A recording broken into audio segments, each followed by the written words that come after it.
Welcome to the Tech Talks Daily Podcast, where you can learn and be inspired by real-world examples of how technology is transforming businesses and reshaping industries in a language everyone can understand. Here is your host, Neil C. Hughes. Welcome back to the Tech Talks Daily Podcast. Now, after 1,500 podcast interviews across Tech Talks Daily, Switched On Thinking with Netgear and Tech Fusion with Citrix, I've learned that there are some amazing coincidences and happy accidents in life. For example, it's Christmas here in the UK and I find myself looking for an appropriate guest. And then, out of nowhere, Dr. Jameson Christmas appears on my radar. And it would be criminal of me to ignore an opportunity like that, wouldn't it? But I do promise not to make any jokes, as I'm sure he's heard them all a million times before. And yes, nodded politely to the person that thinks they are the first person to say something. But that's not why I invited him on, really, because I was fascinated by his story, because he developed an early passion for holography as a massive fan of Star Wars back in the day. And he later earned a doctorate at Cambridge University, where he attained his doctorate of philosophy from the University of Cambridge, where he focused on creating real-time holography for displays. So I invited him on here to talk about how Envisics have been qualifying its next generation of holographic technology for series production with a successful track record of commercializing this technology. It is incredibly cool. It's going to be hard to do it justice on an audio podcast because I think seeing tech like this really brings it to life, but we're going to do our best. So buckle up and hold on tight so I can beam your ears all the way to Milton Keynes here in the UK so we can speak with Dr. Jameson Christmas. So a massive warm welcome to the show. Can you tell the listeners a little about who you are and what you do? So my name is Jameson Christmas and I'm the CEO and founder of Envisics. And we are pioneers and inventors of a really unique, dynamic, holographic display technology that we are hoping is going to revolutionize the InCar experience. And I'm sure at this time of year, you're sick and tired of people mentioning your surname, but it is an incredibly cool name, isn't it, at this time of year? Thank you very much. Yes, I have to tell you, of course, it has been the brunt of many a joke over the years, and it's been a couple of years since I've heard something original. So if you got something in mind, then I'd love to hear it. No, I'm not going there. I'm not going to make you nod and smile like it's the first time you've heard it. So don't worry. Now, at Envisics, though, you do pride yourselves in redefining the way that people see and interact with the world. But can I ask that you set the scene and tell the listeners a little bit more about how you do that and the kind of problems that you're solving with technology? Look, I think the best place to start is I'm a child of the 70s, and I grew up, heavily influenced by the likes of George Lucas and Star Wars. And in fact, I often stand up and say that everything I'm doing is all because of George Lucas and little R2D2 robots projecting pictures of people standing in free space. Reality is that that's what my understanding of holography was. And of course, it's not true. It's science fiction. Mm-hmm. And really, I was blessed in that I was given the opportunity to go away to one of the finest academic institutions, Cambridge University, and study the field of holography. And what I discovered is that holography itself is remarkably misunderstood. Holography is not actually a display technology. Holography is really an ability to manipulate the speed of light and really unlock capabilities that otherwise wouldn't be possible. And what I discovered is that it is incredibly difficult to achieve. The technology that we are surrounded by today, liquid crystal displays particularly, but they all work the same way. That's essentially, they are light valves. The valve opens to let some light through and it closes to make a dark pixel. And so our world is made up of displays which are essentially two-dimensional as a result of these light valves opening and closing. Holography, of course, with its ability to manipulate light at its most fundamental level, can form imagery in 3 dimensions. And through that mechanism, you really can revolutionize the way that you interact and understand the world around you. And of course, there's been a lot of hype and a lot of discussion about augmented reality. And yeah, in many respects, it's a very interesting concept. And I, of course, worked for some time in an augmented reality company. The idea of being able to annotate reality, overlay information that's pertinent to where you are, what you're doing, where you're going, is incredibly interesting. It's very hard, I have to tell you. It's an incredibly difficult problem. But actually, the vast majority of the solutions that are out there today, all they do is actually simply overlay information on a two-dimensional plane at a single distance. Actually having access to the third dimension changes the way we perceive the world. It becomes much more realistic. Of course, it's how we as humans, see and interact with the world around us today anyway. And that really is the start of its transformative capabilities. I love that. And something I also try and do on this Daily Tech podcast is find out a little bit more about the story behind a company. And I suspect there's going to be one for yours too. So can I ask that you share it? So my background is actually a rather unusual one. Yeah. I left school at the age of 16. I just completed my GCSEs. And I knew at that time I was destined to go into the world of science and technology. And I undertook an apprenticeship with a Japanese company that was here in the UK called the Alps Electric. And they mass produced components for the television industry and the automotive world. And so I went through a very traditional 5-year apprenticeship program where I learned everything that sort of formed the foundation of where I am today. I learned how to solder. I learned how to machine using milling machines. I mean, it was a really good grounding in engineering.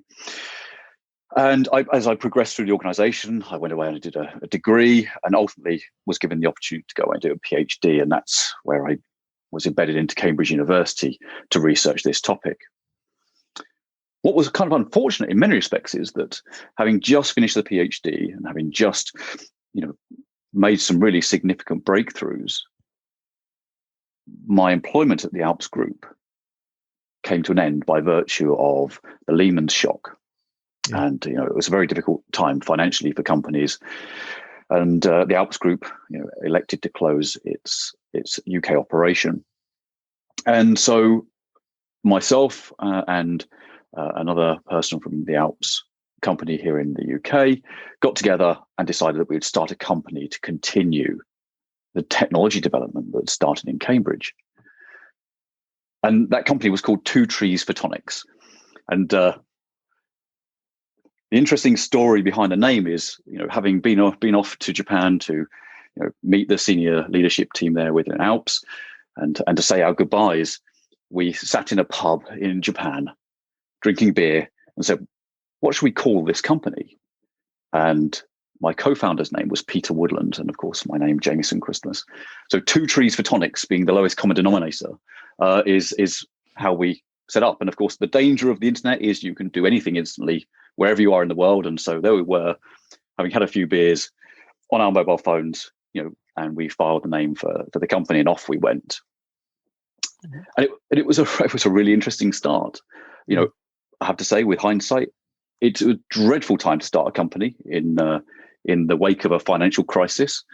No money from VCs whatsoever was available at that time. And so we carried on anyway, and we self-funded the company, and off we went. And having sat down and really looked at how we could apply this technology to a market that we could sustain, we concluded that a really good application was head-up displays for the automotive world. And so that's what we did. We sat down and we designed and built a head-up display.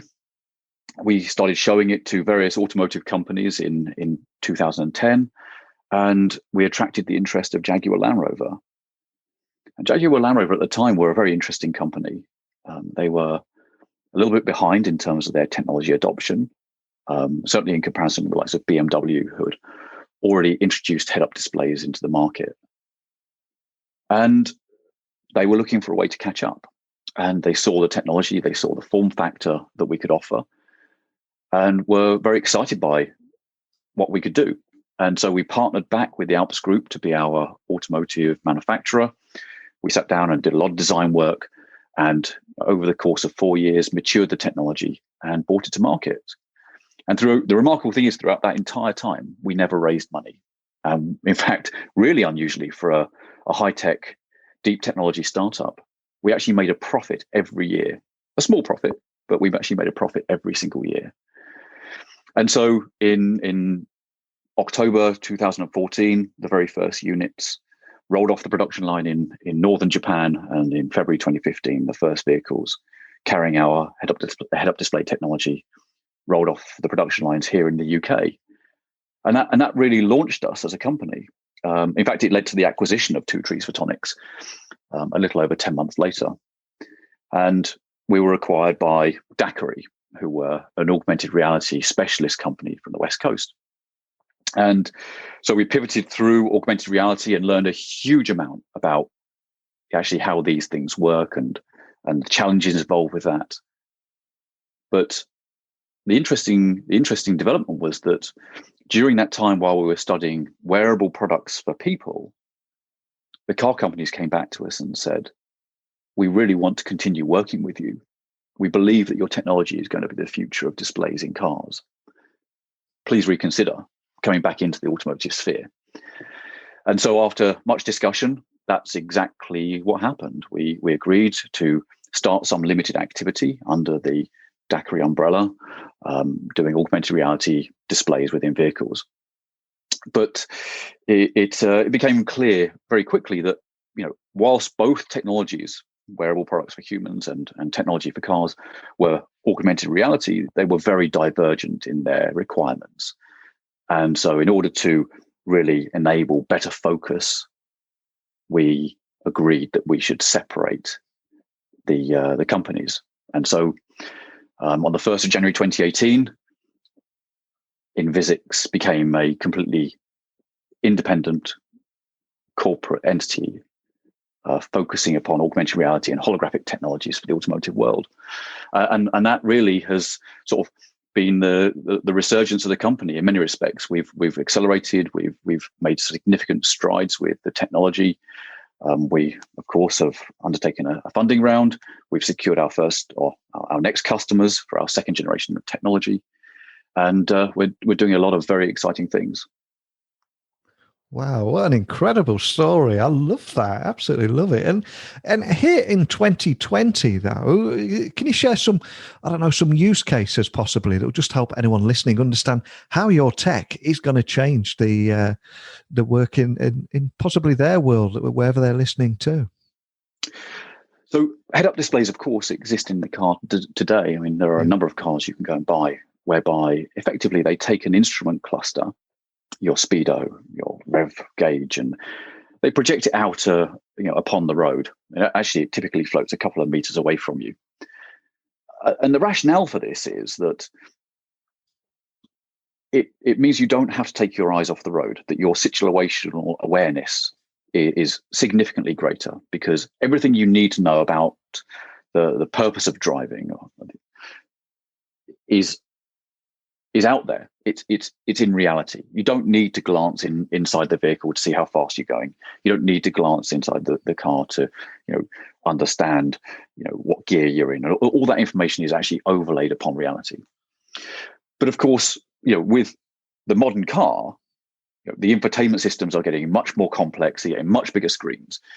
And this is where we come in. We're developing what is essentially the next generation of head-up displays, where you can take much more of that total infotainment capability and pushing it out upon reality. So yes, you still have this virtual instrument cluster that shows you your speed, but no longer will you need to look at the center console display in order to understand the navigation instructions you've got to follow. All of that information will be seamlessly overlaid upon reality. We really are augmenting reality with even more advanced information that makes driving that much more intuitive, that much safer. And in the very near future, that's exactly what you're going to see. You're going to see cars that, effectively carry the ability to, draw the driver's attention to hazards that might exist. It will show you in a much more intuitive way which lane you should be in on any road, which turning you should take when you're coming to a junction, and really just enhancing the entire user experience. And I think it's worth highlighting that you guys raised $50 million from blue chip automotive companies to go on and revolutionize holography and the in-car experience. But is that something you can expand on? As you will probably guess, a lot of what goes on within the automotive world is kept incredibly confidential. Sure. And we're obviously engaged with a lot of different car companies who are pursuing their own strategies. What I can tell you is that the next major competitive battleground in the automotive world is not going to be kind of the acceleration of the vehicle or the efficiency of the vehicle. We are in an automotive revolution right now. The electrification, battery technology, all this stuff is going to become highly commoditized in future. The real battleground in future is going to be the user experience within a vehicle. What makes a BMW a BMW? What makes a Mercedes a Mercedes? What makes a Jaguar a Jaguar? Yes, there is an element of the driving experience to that, no question. But there's also a very strong element of the branding experience.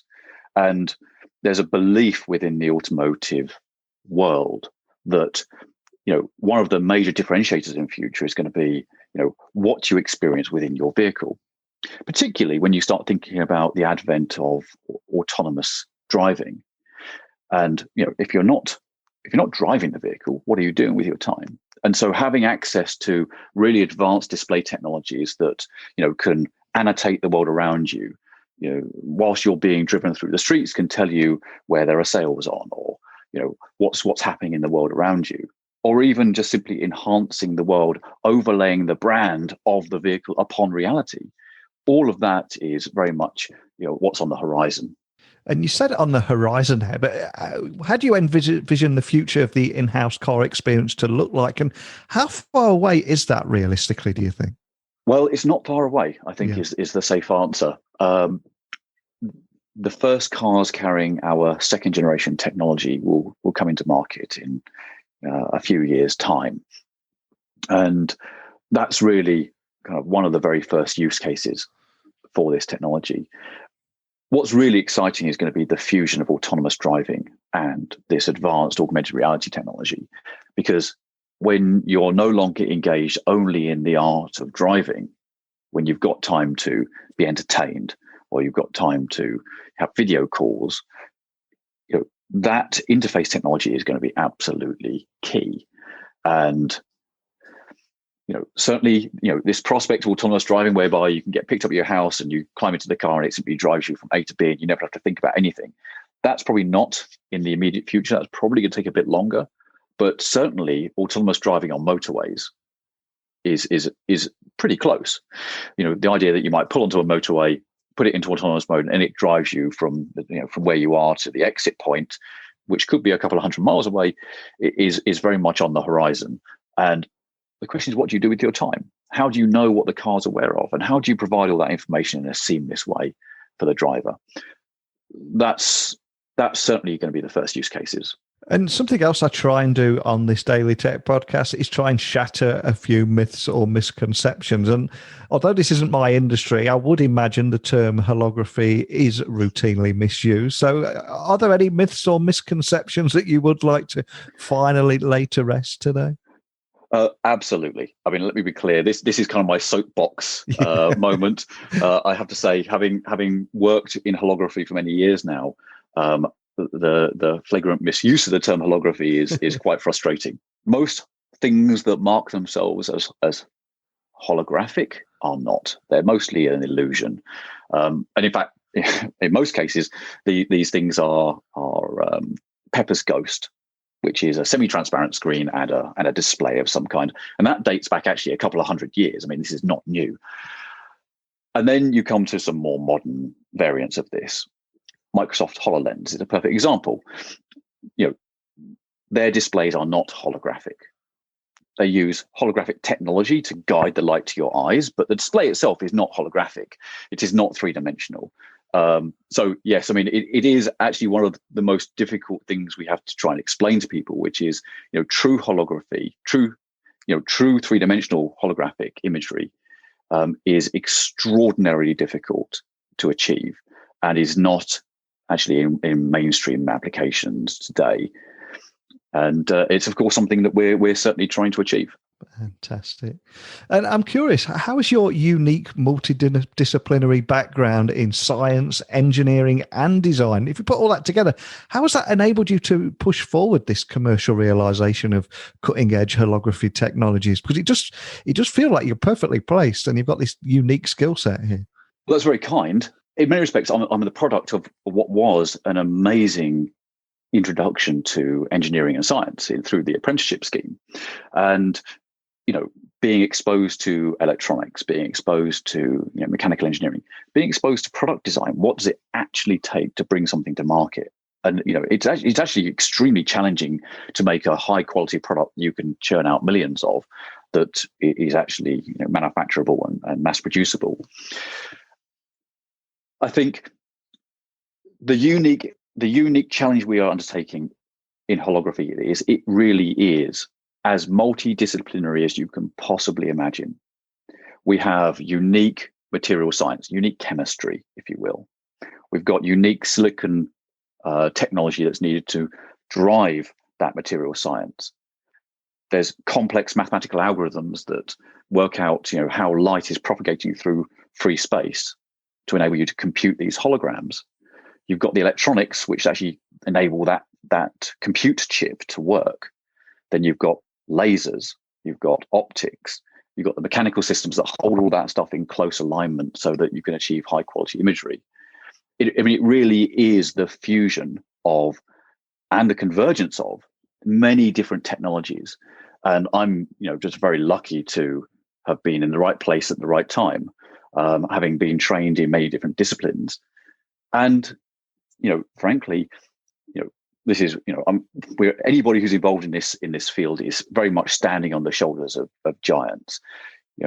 Liquid crystal chemistry, for example, has now been around since the 70s, really, and has advanced massively over the years. The development of silicon technology, we've gone from feature sizes which are in the microns to now the transistors are below 10 nanometers. I mean, the pace of development is just incredible, and holography is benefiting from the convergence of all of these different technologies. Love that. And before we started recording the podcast today, we were talking and looking back on the year a little bit, talking about CES 2020 and how much the world has changed. And obviously CES 2021 is not going to happen, but we have dwelled on the past throughout the year, and there's been a lot of talk about it. I'm not going to ask you to go there again, but what I would like to know is what excites you about the opportunities ahead and the kind of tech trends that are waiting on the horizon in 2021? I mean, you're right. I mean, I dare I mention the dastardly COVID word. I mean, it has been truly disruptive. Yeah. There's no two ways about it. But we look forward, to 2021. It's a very exciting year for us at Envisics. We are right now. We're in the process of qualifying our second generation technology for use in the automotive world, and that will be completed in 2021. Our third generation technologies are in research and development right now. I'm sure you can imagine I can't talk too much about those, but incredibly exciting developments on that front. We've got next generation material science coming through, next generation compute algorithms coming through. The technology and the pace of the development of that technology is unabating. And we, of course, are very excited to be working with numerous companies across the automotive world to bring this technology to fruition and to bring it to people's cars. And, the foundations for that are very much have been laid in 2020 and will continue to be laid in 2021. And for anyone that would like to continue this conversation we started today and follow your journey in 2021, what's the best way of finding you guys online and equally contacting your team if they've got any questions? Certainly, our website is definitely the place to start. We've we've obviously announced our new funding round, and there's an active news section there that is worth keeping an eye on. And the contact us details are on the website as well. Love chatting with you today, and apologies for doing this, because this is probably the only time I'm going to get to do this in my entire life. But a big Merry Christmas to Dr. Christmas. But more than anything, a big thank you for joining me on the podcast today. It's very kind of you. Thank you so much. It's been fantastic talking to you. I cannot thank Jamie enough for coming on the show today and discussing his journey and the origins of Envisics, as well as the recent partnerships where the company is bringing true augmented reality holographic head-up displays, HUDs, and holographic sensing systems to the automotive sector. It's incredibly exciting, especially for multi-use applications, and very interesting how that is going to drive future innovations for safer navigation and improved driving experiences. And I am hoping to meet with him in the new year and see this tech in action. And I do promise to report back. But over to you. It's time for you to send in your messages and keep them coming over to me, whether it be your thoughts, experiences, insights, different viewpoints, or questions, or if you want to come on this podcast. Whatever it is, I've got all bases covered. Please email me, techblogwriter@outlook.com. You can connect with me on LinkedIn, Twitter and Instagram at Neil C. Hughes. I'm nice and easy to find there. Or my website is techblogwriter.co.uk. But it's time for this ageing podcaster to have a carrot and a glass of sherry, so I will bid you all a fond farewell. A big happy Christmas from me and Dr. Christmas, and until next time, don't be a stranger. Thank you for listening to the Tech Talks Daily Podcast with Neil C. Hughes. Remember, technology works best when it brings people together.